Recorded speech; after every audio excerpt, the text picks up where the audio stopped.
This is your City Council Roundup, a recap of what's happening at City Hall with John Ongaro. The views expressed in this program are solely of those of the host and not necessarily those of the radio station or its partners. Well, away we go. On today's episode, Danny, fire trucks, restaurants, a job opening at the city, and the Winter Games. The Winter Games. Very nice. Yeah. But I want to start first with a deputation that was given last night by Malcolm Squires. He is a retired forester. Now, these guys know their stuff. They know about things that burn. They know about trees. They know about canopies and the floor of the bush. Got it. They know stuff. Yep. 40-something years in the business. A great deputation explaining to council that wildfire preparedness is a big deal. Have you noticed that we don't have any snow? So this coming summer and spring could be a difficult one. Yeah.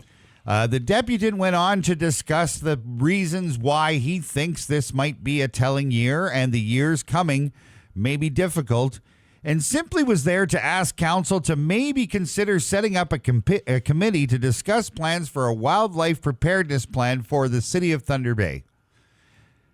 Well, that got some attention, and it got the attention of the mayor, who pointed out that we have an emergency preparedness committee that, of course, jumped into action during COVID, during the Great Flood a number of years ago. And this is a group of very smart people that have done some exceptional planning for these kinds of events. However, when questioned as to whether or not there was a forester on that committee, there was a lot of back and forth and a lot of discussion about it. I just want to go on record that on February 26, 2024, a couple of experts sat in front of this council and said, consider putting together a committee for just wildfire preparedness. Council decided that, thank you for your information.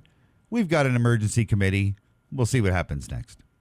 That one made me nervous a little bit. I don't dispute the fact that, as run by Norm Gale, who is the city manager, the emergency preparedness program and the committees that are there, along with all of the testing and all of the drills that they do over the year, there is a lot going on that we don't see. And that was part of the discussion, too, that there is a lot happening that is not front-facing for the public. But this is something that they have talked about extensively and that they will continue to prepare for. I just wanted to thank Malcolm Squires for his incredible deputation and his unbelievable knowledge and experience in reminding council that just putting together a committee doesn't cost you any money, but it's probably time to start talking about this. We are surrounded by an awful lot of trees. I'm nervous about this upcoming fire season, and if you haven't yet heard, by the way, Alberta, the province, has already been dealing with wildfires. Yeah. And it's February. Yeah. One councillor went on to ask, can we plant different kinds of trees that would protect the city from a wildfire? To which the deputant responded, all trees burn. Can't make this stuff up. Okay. Next in line, congratulations, Thunder Bay. You're getting a couple new restaurants. Yes, you are. Danny asked about this last night. I teased him and I said, you got to listen tomorrow morning at 8:10, Danny. What do you Happy have going to report that the proposed development on Waterloo Street North has been given a green light. That's next to the Tims. Yeah? That big empty lot that has been there forever will now have 2 new buildings that will include 4, count them, 4 restaurants, 2 of which will be drive-thrus, along with a healthcare finance office. It is a pretty big undertaking. These 2 brand new buildings will look just like the ones next to them. There was not much discussion except for, where are you going to put the snow?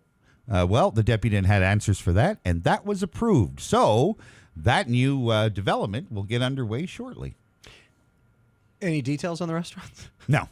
Okay. 2 drive-thrus and 2 sit-down. So maybe we can get an idea. It's always exciting when someone, you're having a conversation with someone, they said, hey, did you hear? We're getting a new restaurant. And then it's like, oh, really? What is it? Not sure yet. Nobody knows. All these secrets. Okay. So it was nice to, when you watch council, you get these little pieces of insight, every once in a while. So that was a good one. Next on the agenda, the new pumper truck. That's right, kids. Who doesn't want a brand new shiny fire truck? I love fire trucks, and I especially love the new ones. However, I just want to point out that this fire truck is $1.412 million with the HST. It comes from Winnipeg. There is only one game in town that makes fire trucks. You got to get them from there. There's nowhere else to get them, so you're stuck paying $1.4 million. Problem being that as part of the budget, well, that $1.4 million wasn't in the budget, so $438,000 has to come out of Danny's favorite fund, a reserve fund. But did you know that there was a fire rescue apparatus and equipment reserve fund? Yes, there is. So we're taking $438,000 from that. And guess what's left over in that account? $35,000. You see, there's the reserve fund, John, but Yep. then there are umbrellas, Yeah. right? There's I hope right. we don't need another fire truck because Right. it's kind of empty. But here's the kicker of the story that I didn't know. Yep. Absolutely, positively, you should never even question the Thunder Bay Fire Service when they say they need a new truck, period.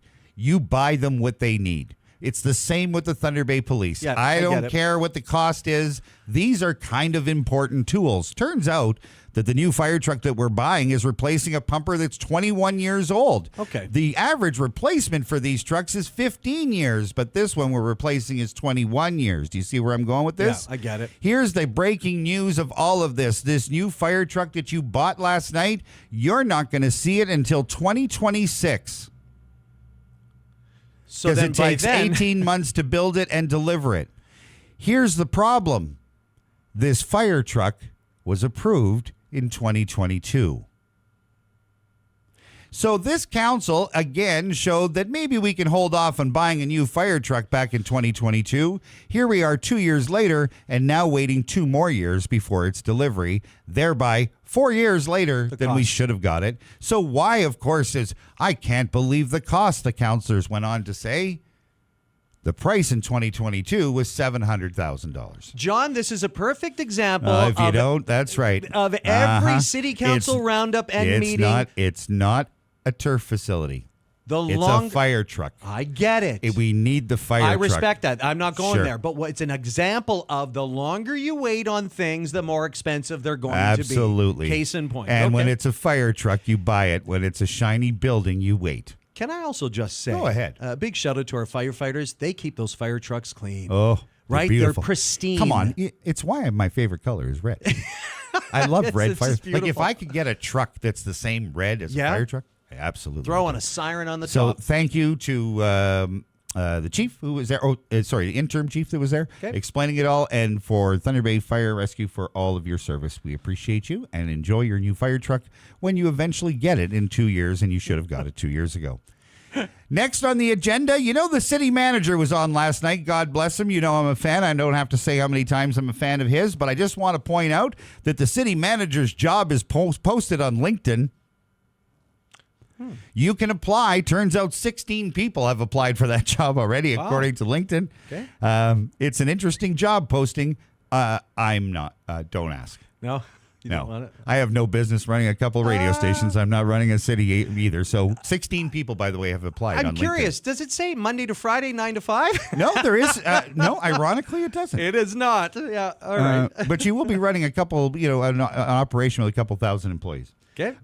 Councillor Kristen Oliver brought forward the Intergovernmental Affairs from the Intergovernmental Affairs Committee the advocacy for the cap on international students. This is a bill that the federal government is considering putting through to cap the number of international students that come to each community or come to Canada.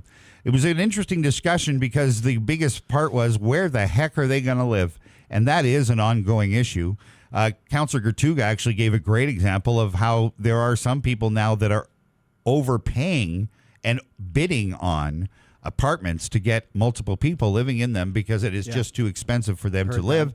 And so after much discussion and some concern over how are we going to house these people, council approved the advocacy and they will send their letter off to the federal government. Finally, I want to point out something else that was brought up last night. And I appreciate Councillor Trini, who was wearing her toque and her Ontario Winter Games shirt last night. Yep. And then started with, I have to apologize. I was a little busy today, so that's why I'm dressed this way. You don't have to apologize, Councillor. Thank you for volunteering. I want to just point out again, we had Jason Veltri here a couple of times over the last couple of weeks. We spent some time across the street at the Delta where I ran into a whole bunch of athletes that were participating in the games. Councillor Trini, thank you for pointing out your thank you and your congratulations at the City Council meeting. I don't think we're doing it enough. Congratulations to everybody that was involved in the Ontario Winter Games. 1,350 athletes, over 1,000 volunteers. And, a lot of it we didn't see. A lot of it was spread out throughout the city in various locations throughout the city. And whether or not you had a chance to go and watch any of the games, you may not have seen the enormous undertaking that this was. These are the kinds of things that when you hear all the doom and gloom about Thunder Bay, and when you hear all of the doom and gloom in a city council roundup about our city council, these are the kinds of things that we need to talk about more. Because the fact that the city administration went through the efforts that they did in order to receive these games first is a huge undertaking. So thank you to the city staff that was involved in the application process and making this happen. Secondly, thank you to everybody who steps up. There is a huge core of volunteers in this community that will step up for everything. This is another example of good people doing good things to put our city on the map. We looked fantastic over the last 2 weeks. But I want to point out one more thing. And I know that it takes an army to do these kinds of things. But good things happen under good leadership. God bless Barry Stribe. 100%. And all of the work that he does for all of these things that happen. He is an unsung hero in our community, and he is a front runner when it comes to putting together quality events and bringing people together to do good. Barry Stribe, thank you for your service to this community once again and making us look good. His hard work pays off, his leadership pays off, and he doesn't get recognized enough. And I know Barry well, and I know that he doesn't like this kind of accolade. However, good leaders need to be shown, and good leaders surround themselves with people that are good leaders too. And he does that, and he puts together a quality team. But at the end, the buck stops with him. Congratulations, Barry Stribe. Thank you so much for your efforts and your work in our community, and thank you to the over 1,000 volunteers that made Thunder Bay look good over the last couple of weeks. And you just said it right there. 1,000 volunteers over 2 weekends. Yeah. It's absolutely amazing. And had the opportunity to chat with Barry when he was in the studio here to talk about the games and the lead up to it. You could just tell he put his heart and soul into this. Absolutely did. And to Barry and the organizing committee, I just want to echo what you said because it really is remarkable. And, they had the sports like fencing and bowling, and there was hockey and curling, everything combined. It takes so many people to put this together. With no disruptions. No. Right? No. That stuff doesn't just happen. So big hats off if you were part of the Ontario Winter Games. Thank you for making Thunder Bay shine. And that's your roundup for this week. Danny, any questions, comments, or queries? No, just curious as to what those restaurants are going to be. That's your biggest thing. There's all these rumors because I have some I'm not going to mention. I already know. Apparently there's something happening on Oliver Road, and I don't want to get into it because it opens up a can of worms. Yeah. Well, you know how Thunder Bay feels about their restaurants. Yes, big time. And if they're good restaurants, they last. Yes. And if they're not, they don't. I get it. Yeah, we're pretty picky when it comes to that. We certainly are. But there's four apparently in this proposal, so that it is an interesting. It's going to be an interesting development. Okay. But isn't it great to see that here we are developing two brand new spanking buildings, commercial buildings, properties in the city? No discussion. Let's do it. Let's move our city forward. Way to go, City Council. Oh, you see? I'll give you one. It's a bummer about the fire truck we should have bought 2 years ago. Yes. More next week. All right. Thank you, John. Appreciate it. There you have it. The City Council Roundup for your Tuesday. You'll be able to find this on our Facebook page and on our website in just a bit.